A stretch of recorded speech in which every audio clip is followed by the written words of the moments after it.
Saxon's Trig, lesson 48, is about powers of trigonometric functions and also perpendicular bisectors, starting on page 333. There is really no explanation needed. I'm going to jump into example 1 because you'll see what they're doing here that's different. They're giving you sine cubed, and that's the part that's different, for negative 60 degrees. And that's A only. Okay, so you're going to graph negative 60 degrees would come down into this quadrant labeled at 60. Opposite that would be root 3 negative because of where it is. Adjacent 1, hypotenuse 2. And then it's looking for the word sine. Sine is opposite over hypotenuse from SOHCAHTOA.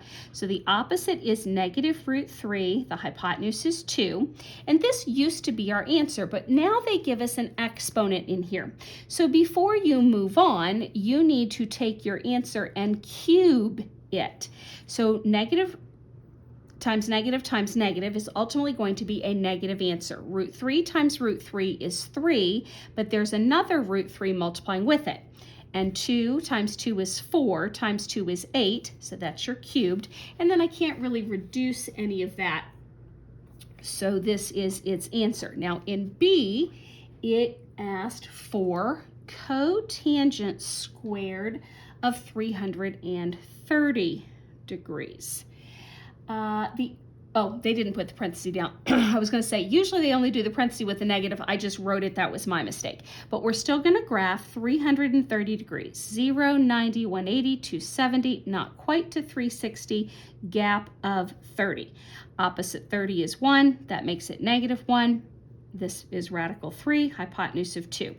Cotangent is the opposite of tangent, which was TOA, so we're going to do adjacent over opposite because we want cotangent.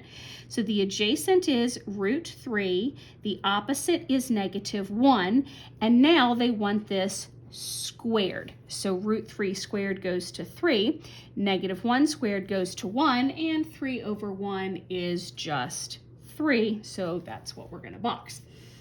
Example 2 asks for cosecant squared of negative 405 degrees minus tangent squared of 45 degrees. So now you see we've got the combination problems like we were doing before. So negative 405, oh, that's more than 360, so we got to take 360 off of that. So 45, so I've gone negative all the way around, but then I go another 45, so I'm landing in quadrant 4, negative 1, 1, root 2. Cosecant is the opposite of sine, so that was so, which is OH. So we're going to do hypotenuse over opposite. The hypotenuse is root 2. The opposite is negative 1, and we want to square that. So radical 2 squares to 2, negative 1 squares to 1, so that's just going to stay 2 minus, and now we'll work the other part. 45 degrees, 1, 1, root 2, tangent, TOA. So we want the opposite is 1, the adjacent is 1, and that's basically 1, and then we have 1 squared, which is still 1. So 2 minus 1 is ultimately what we're solving for, and that equals 1. A lot of work to get some simplified answers there. That's all from part A. Now part B is perpendicular bisectors. Now before we did a problem where we were dealing with the locus and we kind of created the distance formula from that. This is sort of similar in the fact that you want to have a mental picture of what you're doing as to why you're working the math the way you're working it. So example 3, midpoint, I was looking at their dark words, midpoint formula and locus definition method. You're definitely going to use this. All right, find the equation of the perpendicular bisector. Now let's stop and think about that. Perpendicular means it has to be forming 90 degrees where they cross. Bisector means it has to be cutting it into 2 equal pieces. find the equation of line, perpendicular bisector of the line segment whose endpoints are, and it gives us 4, 2, and 8, negative 3. Use the midpoint formula method. Okay, I'll come back to that in a second.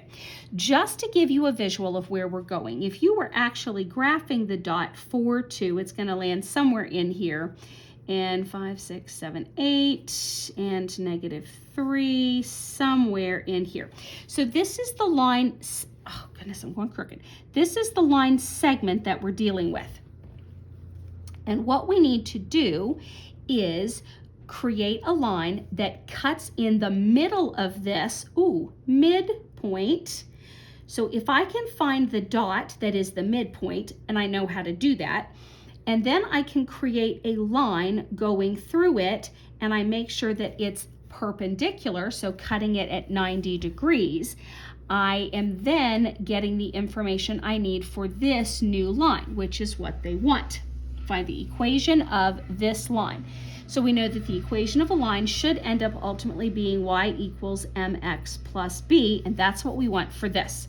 Okay, so because it gives me the reminder to use the midpoint formula, and it's also simple, I'm going to begin with these two given numbers and find this point here at the midpoint. And remember, that was add the x's and take half, add the y's and take half. So my midpoint will be 8 plus 4, 12, divided in 2 is 6, and negative 3 plus 2 is negative 1 divided in half. So my midpoint here, that's its coordinate point. And if you need to see what I did, it was 4 plus 8 divided by 2, and it was 2 with the negative 3 divided in half. Okay, now I have a dot here, but if I'm going to go perpendicular, I need to know the slope of my original line. Once I know the slope of these, I can do the perpendicular slope, which flips and negates that. And then I will have my new m for the new line we're working toward. Okay, so how do I get the slope from these two given points? Oh, I gotta think back. That's y2 minus y1 over x2 minus x1, your slope formula. The difference in the y's tells you your rise, and the difference in the x's tells you your run, and slope means rise over run. Okay, so let's do negative 3 minus 2 is going to be negative 5 over, and because I started with the negative 3, I want to make sure I start with the 8. 8 minus 4 is 4. So this slope is negative 5/4. My perpendicular slope flips and negates that to positive 4/5. And that is coming over here into my m at 4/5. I need to find the b, and I can do that by plugging in a point. Do I know a point? Yes, the midpoint. That's why I stopped and found it first. So the x value is 6, the negative 1/2 is the y. There's the info I need to solve for b. Negative 1/2 equals plus b. And I need to solve for b, so we're going to subtract negative 1/2 minus 28/5. That needs a common denominator of 10. So this one changes to a minus 5. This needs to be a 10. It multiplies by 2, so that's going to be 56. I hope that's right. You know what? This is getting a little tight here. I'm going to just change it to equal this way. So negative 5 minus 56 more would be negative 61 over 10. Are we in the ballpark here? Looking for their b. Oh, they took it at negative 5.3. Oh, no, I think I have a problem, because if I divided that, I'd get negative 6.1. Uh-oh. All right, I'm going to pause it while I find my mistake. Yeah, just caught it. It is here when I multiplied 4 times 6, 24, not 28. Okay, so then when I minus, this was 24. Common denominator multiplied it by 2, which would make it 48. That's now matching what they had. So negative 48 and negative negative 53, haha, now we're getting it. So B, if you take that and divide that, does become negative 5.3. Whether you leave it in fraction or decimal doesn't really matter. Okay, final answer then is back to, we wanted the equation for this line. So y equals, the slope was the 4/5 x, and then we have our minus 5.3. See, I would typically leave it in fraction because fraction and fraction go together, but it doesn't really matter whether you change that one to a decimal or leave it in its fraction format. Okay, I don't want to squish the space here. So example 4 says write the general form. Okay, so that tells me eventually I'm equaling 0 of the perpendicular bisector. So again, I have a perpendicular bisector, which means I'm needing an M and a perpendicular M. Bisector of the line segment whose endpoints are, so they give me 4, negative 3, feels like before, nope, 4, negative 3, and negative 2, negative 5. Okay, those are the endpoints.